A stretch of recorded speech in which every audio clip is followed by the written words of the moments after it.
안녕하십니까. 공병호 TV의 공병호입니다. 국민의힘 전당대회에 치러진 당대표 선거 결과에 대해서 이런저런 말들이 좀 있기 때문에 새벽에 선거 데이터를 한번 꼼꼼히 살펴봤습니다. 아마 여러분들도 당대표가 선택된 것에만 관심을 가지고 데이터를 자세히 볼 그런 여력이 없지 않았겠냐 그렇게 생각합니다. 어떤 선거든 간에 전자, 디지털, 컴퓨터, 모바일 등의 용어가 개입되기 시작하게 되면은 일단 투표 과정에서 이 같은 부분들이 개입되기 시작하게 되면은 선거 정직성을 둘러싸고 여러 가지 그런 시비가 생길 가능성이 좀 높아지게 됩니다. 수개표에 비해 가지고 잘 알려진 바와 같이 선거 대행 기간은 외부 조직이 이번에 담당했습니다. 그리고 선거 결과는 당원 선거가 가중치 70%를 차지하고 그리고 일반 국민의 여론조사가 가중치 30%를 차지하는 두 개를 합산해 가지고 최종 당락을 결정하는 선거 결과를 도출했습니다. 국민의힘 선거관리위원회가 발표한 국민의힘 제1차 전당대회 선거 개표 결과 아주 짧은 그런 테이블을 발표했습니다. 이 도표에 따르면은 당원 선거인단의 경우에는 총 당원 32만 명 가운데서 놀랍게도 50%에 육박하는 무려 15만 명이 직접 투표에 임했습니다. 정확하게는 14만 9,194명이 당원 투표에 임했습니다. 결과는 1위 나경원 후보 40.93%포인트, 그리고 이준석 후보 37.41%포인트가 차지하게 됐습니다. 여기서 또 이제 많은 분들은 그냥 넘어가는데 제가 데이터를 보면서 주목한 것은 당원들을 대상으로 해서 이 투표는 두 가지 방법을 사용했습니다. 하나는 모바일 투표, 여기에는 11만 9,065명이 응했습니다. 그리고 ARS 투표, 여기는 3만 129명이 투표에 임했습니다. 이 통계 분석에서 표본 집단의 수가 11만 명과 3만 명은 이례적이다고 부를 정도로 큰 표본 집단입니다. 그런데 두 가지 방법이 사용된 것은 모두 다 국민의힘 당원들을 대상으로 한 겁니다. 그러니까 같은 모집단에서 두 가지의 표본이 선택됐다. 하나는 모바일 표본인 11만 명, 다른 하나는 ARS의 표본 3만 명입니다. 그런데 이 모집단은 국민의힘 당원들입니다. 32만 명으로 구성된. 그렇기 때문에 이론적으로 보면은 ARS 투표나 모바일 투표나 결과가 비슷해야 됩니다. 그런데 제가 주목하게 되는 것은 무슨 이유인지 알 수가 없지만 모바일 투표 결과하고 그 다음에 ARS 투표 결과가 이례적으로 차이가 큽니다. 나경원 후보는 모바일 39.36%, ARS 47.18%, 두 개를 빼게 되면 격차나 차이가 7.82%가 발생합니다. 이준석 후보는 훨씬 더 모바일 투표에 덕을 많이 받습니다. 모바일에 39.62%, 그리고 ARS에서 28.70%, 차이자 격차는 10.92%입니다. 제가 이해하는 바로는 통계 이론에 따르면 같은 모집단으로부터 추출된 표본 집단의 그런 표본 오차는 1%에서 3% 정도 그 내외에 머물러야 됩니다. 그러나 나경원 후보 같은 경우는 7.82%, 이준석 후보는 10.92%가 나왔습니다. 그리고 특정 후보에 대해서는 지나치다고 할 정도로 모바일 투표에서 후한 득표율을 기록했다. 이것은 이제 앞으로도 조금 통계를 전문으로 하신 분들이 논평이 필요한 그런 분야라고 합니다. 제가 통계 전문가가 아니기 때문에 이런 부분에 또 착오가 있을 수 있지만 같은 모집단에서 추출된 11만 명의 모바일 표본 집단과 3만 명의 ARS 표본 집단은 표본 오차가 1에서 3%에 머물러야 된다. 그런데 7에서 10%가 나왔다. 이 부분을 특별하게 주목하게 됩니다. 다음은 이제 더 관심을 갖지 않을 수 없는 것은 총 비중에서 30%를 차지하고 있는 일반 국민을 대상으로 하는 그런 여론조사입니다.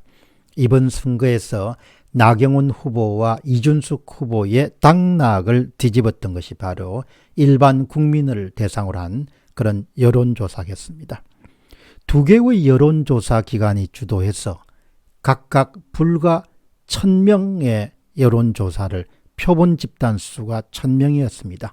물론 이제 비용이란 측면도 있었겠지만 중요성에 비해서 너무 작은 표본 수를 뽑았구나라는 그런 생각을 하게 됩니다. 이렇게 해서 이제 나경원 후보가 565표, 28.27%, 이준석 후보가 1175표, 58.76%를 얻었습니다. 이 일반 여론조사도 대개 30% 이상 정도 차이가 나는데 이제 5월부터 6월까지 꾸준하게 이렇게 실시됐던 그런 여론조사를 보면은 대개 10에서 20% 정도 차이가 났는데 막상 뚜껑을 열고 보니까 30% 정도 격차가 나게 됐습니다. 그런데 이렇게 2000명을 기초로 해서 선거 비중인 30%를 이제 환산해야 되니까 2000명 여론조사 결과를 가지고 63,911표를 만들어내야 되는 것이죠. 그러니까 산술적으로 따지게 되면은 2000명의 투표자 1인당 얼추 30표를 던진 것으로 환산해 가지고 나경원 후보는 18,074표, 이준석 후보는 37,572표를 얻은 것으로 가정해서 총득표수와 총득표율을 계산을 했습니다.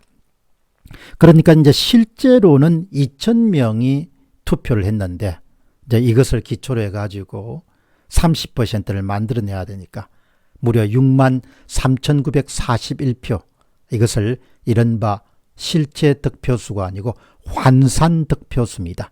2,000명은 실제 득표수, 3,941표는 환산 득표수를 이렇게 63,941표는 환산 득표수를 만들어낸 것이죠. 2,000표를 가지고 이제 63,941표를 환산을 한 겁니다.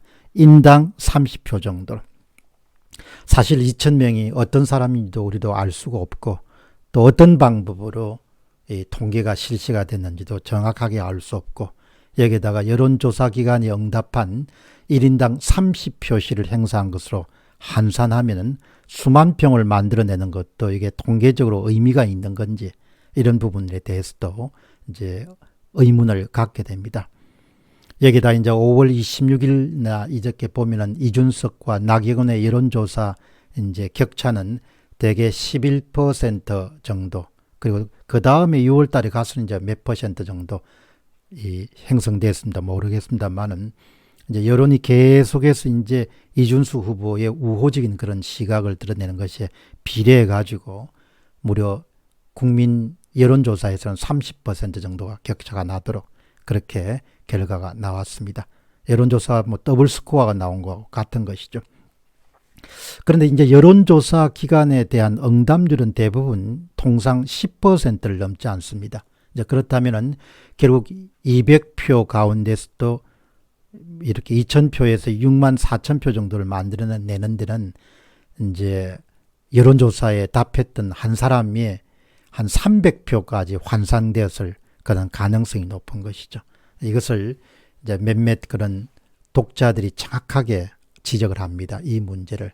2,000명을 직접 조사했다고 하지만 실제로는 응답률이 10%가 안 되기 때문에 결국은 실제 득표수 한 표당 300표 정도를 환산해서 만들어내는 것이 과연 통계적으로 유의미한가, 이런 부분을 이제 거론을 합니다.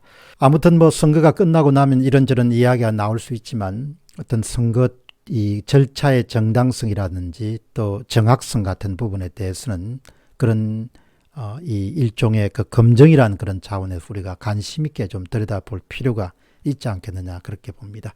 결국 당원 15만 명의 표심과 여론조사, 일반 여론조사의 표심이 달랐던 부분이 이번 투표의 특징이다, 그렇게 보고 또 여론조사 결과에서 무려 양 후보의 격차가 30% 이상 정도가 나오게 된 것은 이제 본 투표를 앞두고 경쟁적으로 한국의 언론들이 그런 분위기를 띄우는데 일조를 했던 부분에 그런 연장선상에서도 이번 결과를 보게 됩니다.